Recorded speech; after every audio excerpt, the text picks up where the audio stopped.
The cold didn't just bite my skin that morning, it sank into my soul. My truck had died on a lonely highway covered in snow, my phone battery was nearly gone, and the woman I'd loved for 11 years had looked me in the eyes before driving away.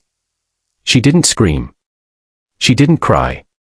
She simply rolled up her window, pressed the gas, and left me standing beside a dead engine while snow drifted across the empty road.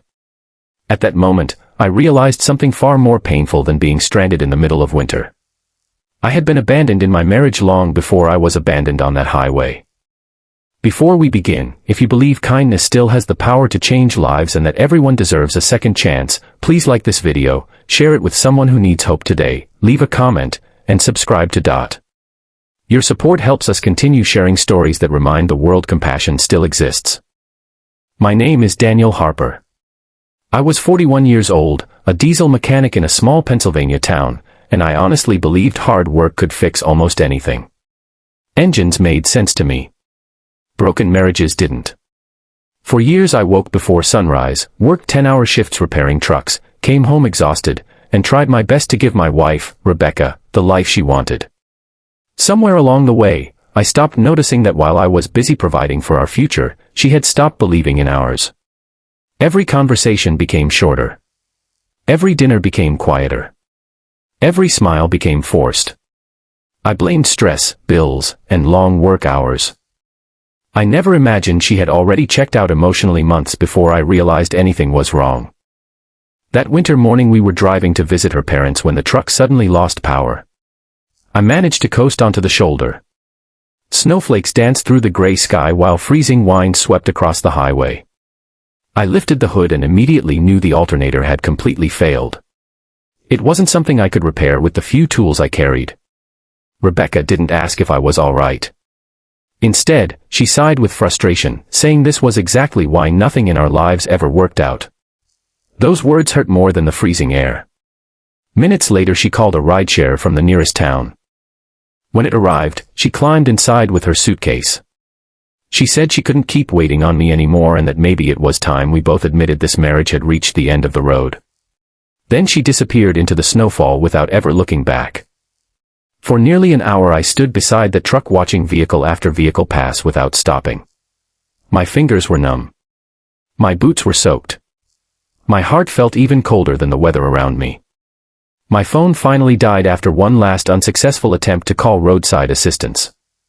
I remember wondering if this was what failure looked like, not losing money or a job, but realizing the person who promised never to leave had done exactly that. Then a silver SUV pulled onto the shoulder. I expected another stranger asking if everything was okay. Instead, the driver's door opened, and out stepped Rebecca's lifelong best friend, Grace Mitchell. Grace was 39, a pediatric nurse whose smile somehow managed to make difficult days feel manageable. She wasn't supposed to be anywhere near that highway. She had simply noticed Rebecca's strange social media post about finally leaving what no longer served her, and felt something wasn't right.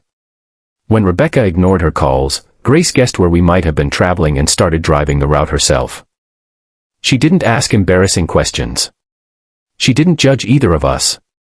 She simply handed me a heavy winter coat from her back seat, wrapped my frozen hands around a cup of hot coffee from a roadside cafe, and called a tow truck while I sat shivering inside her warm SUV.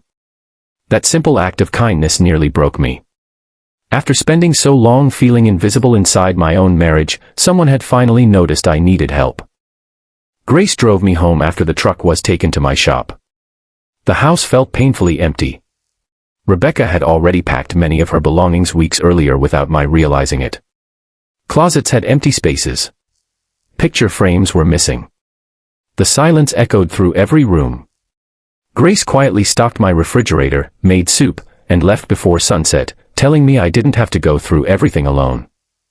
Over the following weeks, divorce papers arrived. Rebecca wanted everything settled quickly. There was no dramatic courtroom battle or shocking betrayal involving another man. Sometimes relationships simply fade because one person stops fighting for them. That truth hurt in a different way because there was no obvious villain to hate. There was only grief.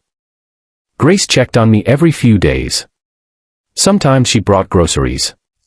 Other times she simply sat on my porch drinking coffee while we watched snowfall cover the neighborhood. She never tried replacing Rebecca. She never criticized her friend. Instead, she reminded me that pain often convinces people they're unworthy of love when the opposite is true. Slowly I returned to work. My customers noticed something had changed. I smiled less, spoke less, and buried myself beneath engines because machines were easier than emotions. Yet every Friday evening Grace appeared with homemade dinners because she knew I often forgot to eat after long shifts.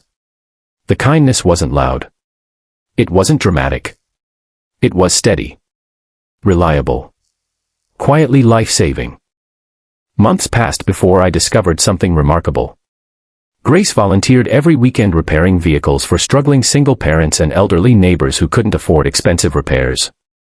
She had organized local mechanics, donated parts, and built a small network of volunteers simply because she believed transportation could change someone's future. Watching her help complete strangers without expecting recognition reminded me why kindness matters. It restores dignity before it restores circumstances. I started volunteering beside her. At first, fixing a few brakes and replacing worn batteries seemed insignificant compared to the pain I'd carried. Then I watched a single mother cry because she could finally drive to work again. I watched an elderly veteran hug Grace after receiving safe tires before winter.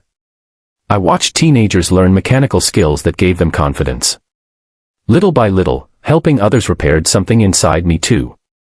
Nearly a year after being stranded on that snowy highway, our volunteer garage had grown into a respected community program. Local businesses donated tools. Retired mechanics offered free labor. Families who once received help returned months later bringing food, coffee, or simply encouragement. Kindness had become contagious. Rebecca eventually reached out. Life after our divorce hadn't unfolded the way she'd imagined. She apologized sincerely for leaving me that morning, admitting she'd mistaken escape for freedom. I accepted her apology because forgiveness isn't about pretending pain never happened. It's about refusing to let bitterness become permanent. We wished each other well and quietly walked separate paths. Grace remained by my side, never demanding anything beyond friendship. Somewhere between repairing engines, serving neighbors, and healing old wounds, we discovered something neither of us had been searching for. Love returned, not with fireworks or grand speeches, but with trust, patience, and thousands of small acts of kindness repeated every single day. 2 years after that terrible winter morning, we married in a small church